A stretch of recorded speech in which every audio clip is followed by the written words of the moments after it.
सुनली कि हे माई नैहर म सुनली सासुरे मपियवा पान धान हे माई नैहर म सुनली सासुरे मपियवा पान धान हे माई नैहर म सुनली।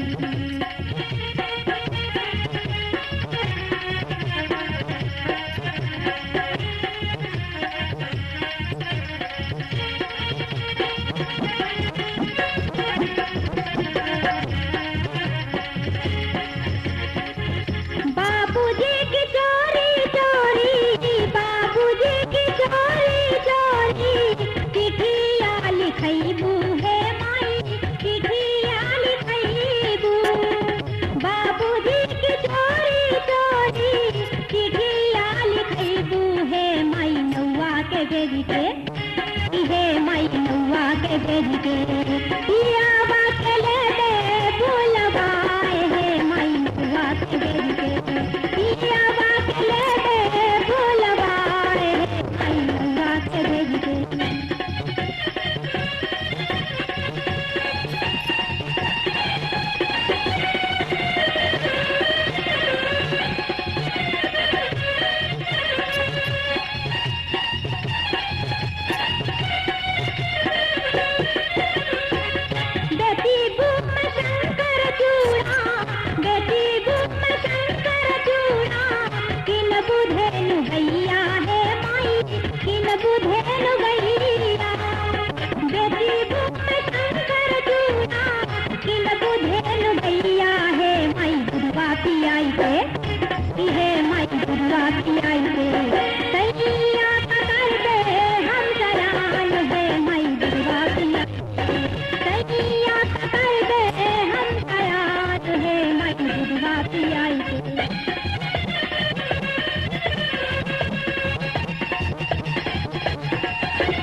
लगाई के